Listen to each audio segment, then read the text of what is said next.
ವಿದ್ಯಾರ್ಥಿಗಳು ಏನಿದ್ದಾರ ಈ ಎಲ್ಲ ವಿದ್ಯಾರ್ಥಿಗಳು ಸಹಿತ ಇವರು ಸಹಿತ ಬೇರೆ ಬೇರೆ ಡಿಸ್ಟಿಕ್ಗಳಿಗೆ ಆಯ್ಕೆಯಾದಂಥ ವಿದ್ಯಾರ್ಥಿಗಳು.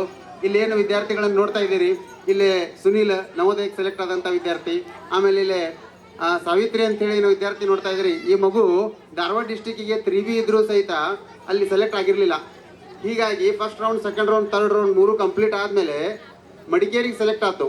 ಆಕೆ 6ನೇ ಕ್ಲಾಸ್ನಿಂದ ಹಿಡಿದು ಈ 10th ಸಹಿತ, ಈ 10th ಮುಗೀತು ಮೊನ್ನೆ ಎಕ್ಸಾಮ್ ಬರೋದ್ಲಕ್ಕೆ, 6ನಿಂದ ಹಿಡಿದು 10th ಮಡಿಕೇರಿ ಬಾಗ್ಮಂಡ್ಲ ಏನೈತಿ ಆ ಮಡಿಕೇರಿ ಒಳಗೆ ಅಲ್ಲಿ ಕಲ್ತಿದ್ದಾಳೆ. ಅವ್ರು ಸೆಲೆಕ್ಟ್ ಆದಾಗ ಅವ್ರ ಪಾಲಕರು ಹೇಳಿದ್ವಿ, ನೋಡ್ರಿ ಅಕ್ಕ ದೂರಕ್ಕೆ ಹೋಗಾಕ ಬರೋಕೆ ಹೆಂಗೆ ಮಾಡ್ತೀರಿ, ಹಸ್ತಿರೋ ಇಲ್ಲ ಅಂತೇಳಿ. ಇಲ್ರಿ ಶಾಲೆ ಚಲೋ ಐತಂದ್ರೆ ಹಸ್ತೇವ್ರಿ ಅಂತಂದ್ರು. ಹಂಗಂದ್ರೆ ಎಲ್ಲಿ ಅರ್ಧ ಮಾಡ್ತಾರೋ ಏನೋ, 1 ವರ್ಷ ಹೋಗಿ ಬಿಡ್ತಾರೋ ಅಂತ ಮಾಡಿದ್ವಿ. ಆದ್ರೆ 6ನೇ ಕ್ಲಾಸ್ನಿಂದ ಹಿಡಿದು ಇಲ್ಲಿವರೆಗೂ ಸಹಿತ ಅಲ್ಲೇ ಮಡಿಕೇರಿ ಒಳಗೆ ಕಂಟಿನ್ಯೂ ಮಾಡಿ SSLCಯನ್ನು ಕಂಪ್ಲೀಟ್ ಮಾಡಿದ್ದಾರೆ. ಹೀಗಾಗಿ ಇನ್ನು ಮುಂದೆ PUC ಶಿಕ್ಷಣವನ್ನು ಮುಂದೆ ಆರಂಭ ಮಾಡೋರಿದ್ದಾರೆ. ಇಲ್ಲಿರುವಂಥ ಎಲ್ಲ ವಿದ್ಯಾರ್ಥಿಗಳು ಸಹಿತ ಮುರಾರ್ಜಿ ಆಗಿರ್ಬೋದು, ನವೋದಯ ಆಗಿರ್ಬೋದು, ವಿವಿಧ ವಸತಿ ಶಾಲೆಗಳಿಗೆ ಆಯ್ಕೆಯಾಗಿ ನಮ್ಮ ಒಂದು ಗುರುಕುಲದ ಹೆಮ್ಮೆಯನ್ನು ಹೆಚ್ಚಿಸುತ್ತಾ ಇದ್ದಾರೆ.